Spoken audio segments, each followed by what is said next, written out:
Dieser kleine Roboter soll meine Fenster putzen. Klingt praktisch, aber ob das wirklich funktioniert? Ich habe den Hava U01 Fensterputzroboter getestet, inklusive Härtetest. Fensterputzen gehört ehrlich gesagt zu den Hausarbeiten, die ich am wenigsten gerne mache. Also habe ich mich wirklich gefreut, als ich die Möglichkeit bekommen habe, die Hava U01 Fensterputzroboter zu testen. Allerdings war ich auch etwas skeptisch, denn wenn man sich die Bewertungen anschaut, findet man neben vielen positiven auch einige kritische Stimmen. Manche schreiben zum Beispiel, dass der Roboter nicht wirklich sauber putzt und auch viel zu viel Wasser sprüht. Also habe ich mich gefragt, stimmt das wirklich oder lohnt sich der Roboter vielleicht doch? Genau das möchte ich heute herausfinden. Ich werde den Roboter auspacken, einen ersten Test machen, danach einen richtigen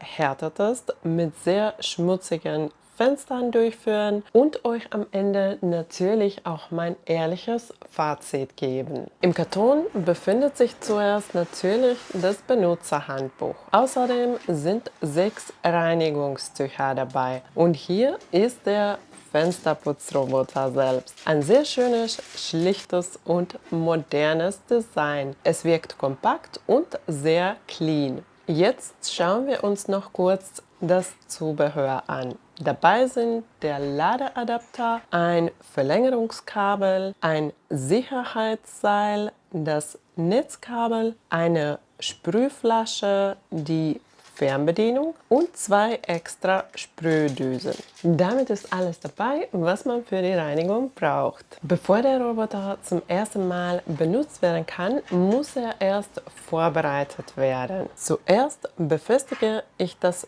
Verlängerungskabel am Roboter und schließe es anschließend an den Ladeadapter an. Der Ladeadapter wird dann mit dem Netzkabel verbunden und in die Steckdose gesteckt. Beim ersten Mal hat das Gerät mich tatsächlich etwas erschreckt, weil es beim Anmachen einen lauten Piepton macht. Während des Ladens blinkt die Anzeigeleuchte am Ein- und Ausschalter. Sobald der Akku vollständig geladen ist, leuchtet sie dauerhaft grün. Danach bringe ich noch das Sicherheitsseil an. Und zum Schluss werden die 2 Wassertanks aufgefüllt. Am besten hält man das Gerät dabei, so wie ich, damit man die Maximalmarkierung gut sehen kann. Für den ersten Test befestige ich zunächst das Sicherheitsseil. Bei uns hat der Haken leider auf keine der Gardinenstangen gepasst, deshalb musste ich hier ein bisschen kreativ werden. Danach wird das Gerät an den Strom angeschlossen, eingeschaltet und an das Fenster gesetzt. Anschließend drückt man noch einmal den Ein-Aus-Knopf, um das Programm zu starten. Beim ersten Putzen hatte ich ehrlich gesagt etwas Angst, dass der Roboter abrutschen könnte und bin währenddessen daneben stehen geblieben. Das normale Reinigungsprogramm dauert bei einem kleinen Fenster nur wenige Minuten. Das Gerät spricht auch mit einem, man hört also, wenn das Programm startet, wenn die Reinigung beendet ist und wann man den Roboter vom Fenster entfernen kann. Zum Entfernen hält man einfach den Ein-Aus-Knopf etwas länger gedrückt, um das Gerät auszuschalten. Während der Reinigung haftet der Roboter durch eine Saugkraft von bis zu 3800 Pascal sicher an der Glasoberfläche. Ich habe es sogar ausprobiert, man kann wirklich den Roboter nicht vom Fenster heben, solange er eingeschaltet ist. Beim ersten Test habe ich den Tank nur mit Wasser gefüllt, kein Reinigungsmittel. Die Tücher, also die Reinigungstücher, habe ich nicht angefeuchtet, sondern einfach trocken gelassen und die normale Waschprogramm benutzt. Trotzdem wurden die Fenster schon ziemlich gut sauber. Nur außen waren ein paar leichte Schmierstellen zu sehen. Man muss allerdings auch sagen, dass diese Fenster über ein halbes Jahr nicht gereinigt wurden. Am nächsten Tag habe ich die gleichen Fenster noch einmal von außen gereinigt. Dieses Mal habe ich Wasser mit etwas Glasreiniger gemischt. Bei Glasreiniger ist nur wichtig, darauf zu achten, dass er keine wasserabweisenden Inhaltsstoffe enthält, damit der Roboter auf der Scheibe nicht rutscht. Das Ergebnis danach war wirklich beeindruckend. Die Fenster haben richtig schön geglänzt. Ich habe zwar nirgendwo gelesen, dass man die Reinigungstücher vorher anfeuchten soll, aber nach dem ersten Test hatte ich das Gefühl, dass es Sinn machen würde, ganz besonders für sehr schmutzige Fenster. Der Roboter sprüht während der Reinigung relativ wenig Wasser aus und gerade bei solchen sehr schmutzigen Fenstern könnte ein leicht angefeuchtetes Tuch sehr hilfreich sein.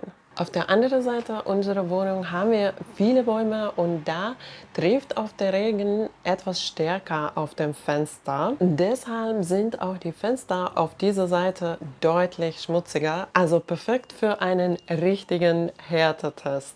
Auch hier habe ich das Sicherheitsseil wieder kreativ befestigt. Dieses Mal habe ich das Reinigungstuch vorher angefeuchtet. Dabei sollte man darauf achten, es gut auszubringen, damit es nur leicht feucht ist. Der Wassertank war mit Wasser und etwas Glasreiniger gefüllt und ich habe direkt das Tiefenreinigungsprogramm gestartet. Nach der ersten Runde waren die Fenster außen noch leicht verschmiert. Also habe ich einfach noch eine zweite Tiefenreinigung gestartet und danach haben sogar diese Fenster richtig schön geglänzt. Ganz ehrlich, ich hätte wirklich nicht gedacht, dass sie so sauber wären, weil sie vorher extrem schmutzig waren. Da wir einen Wintergarten haben, besitzen wir wirklich viele Fenster und der Roboter hat fast alle Fenster mit nur einer Akkuladung geschafft. Am Ende habe ich mich sogar schon so sicher gefühlt, dass ich während der Reinigung einfach mich mit einem Buch daneben entspannen konnte. Für die gesamte Wohnung habe ich 5 Reinigungstücher benutzt. Ich habe sie auch einfach zwischendurch gedreht, nachdem ich gemerkt habe, dass die schon etwas schmutzig geworden sind. Die Tücher kann man danach ganz praktisch in der Waschmaschine waschen und am besten an der Luft trocknen lassen. Für eine längere Lagerung sollte man den Roboter vollständig vom Wasser entleeren, komplett aufladen und im Karton trocken lagern. Ich finde auch toll, dass der Roboter mit dem ganzen Zubehör in so ein kleines Karton passt und nicht viel Platz beim Lagerung nimmt. Bei uns jetzt gerade im Frühling kommt der Roboter bestimmt nicht lange ins Karton, weil durch den Pollen und den Regen die Fenster schnell wieder schmutzig werden. Und da freue ich mich schon, dass ich mit dem Roboter die Fenster so schnell zum Glänzen bringen kann. Während der Roboter arbeitet, kann man außerdem die Zeit nutzen, um zum Beispiel die Fensterrahmen zu reinigen und so insgesamt Zeit sparen. Ein Punkt, den man aber wirklich verstehen muss, ist, dass beim sehr stark verschmutzten Fenster braucht auch so ein Roboter mehrere Durchgänge und vielleicht soll man auch den Reinigungstuch mal wechseln. Wenn man das alles macht, werden auch sehr verschmutzte Fenster wieder richtig glänzend. Zum Thema Wasser habe ich nicht gemerkt, dass der Roboter alles voll sprüht mit Wasser. Also klar, beim Reinigen kann da etwas Wasser auf dem Fensterrahmen bleiben, aber das kann man ganz schnell abwischen. Und ich würde sogar sagen, dass bei normalem Fensterputzen noch mehr Wasser tropft. Ein paar kleine Punkte gibt es aber trotzdem. Diese sind für mich keine wirklich negativen Punkte. Es sind Punkte, die ich jetzt nennen würde, die aber für mich nicht ausschlaggebend sind. Das erste Punkt ist die Lautstärke. Also der Roboter spricht mit einem während des Reinigungsprogramms am Anfang und dann zum Ende, wenn er fertig ist.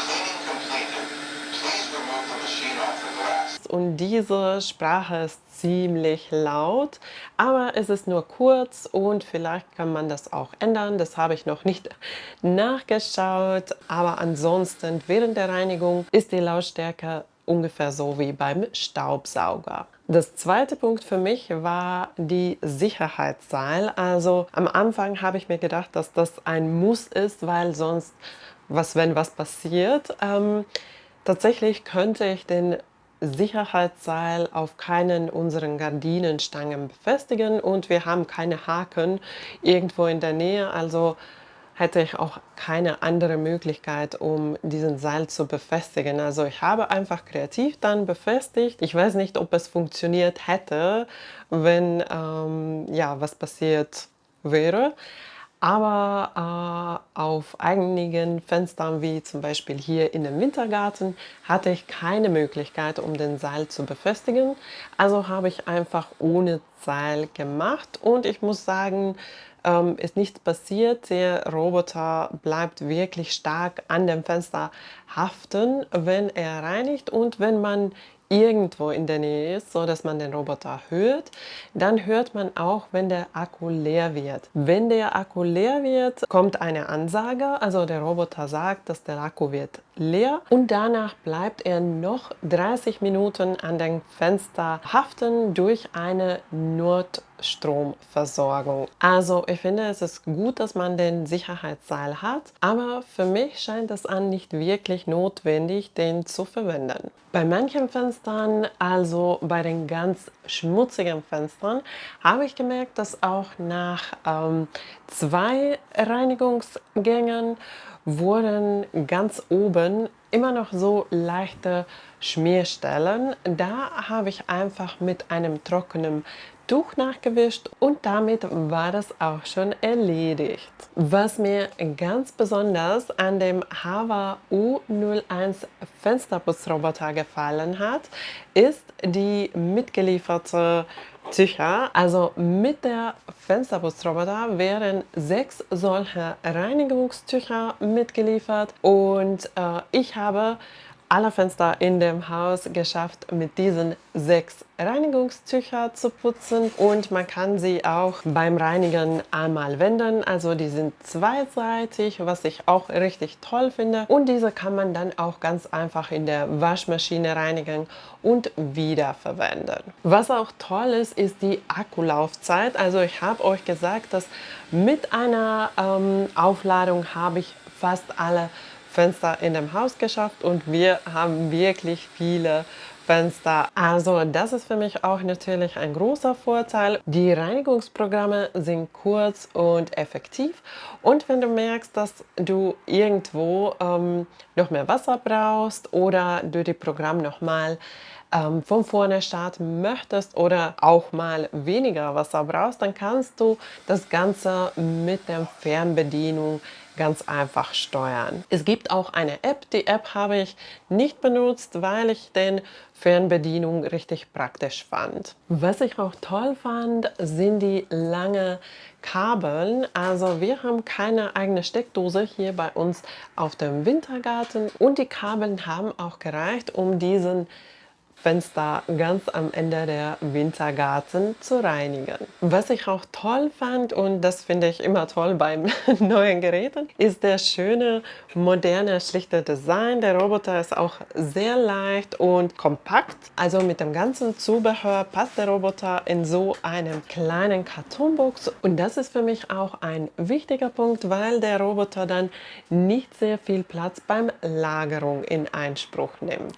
Alles in allem hat mich der Hava U01 Fensterputzroboter wirklich überzeugt. Am Anfang, wie gesagt, war ich etwas skeptisch, weil ich keine Erfahrung mit so einem Fensterputzroboter hatte und auch durch die gemischten Bewertungen. Aber nach dem Test in unserer ganzen Wohnung und sogar bei dem Härtetest mit ganz schmutzigen Fenstern bin ich total überzeugt. Natürlich ersetzt er nicht in jeder Situation komplett das manuelle Putzen. Manchmal braucht es mehrere Durchläufe oder ein kurzes Nachwischen an der Kante. Aber die größte Arbeit nimmt er einem definitiv ab und genau das macht für mich den Unterschied. Gerade wenn man so viele Fenster hat wie wir, durch den Wintergarten zum Beispiel, spart es einem Zeit und Mühe.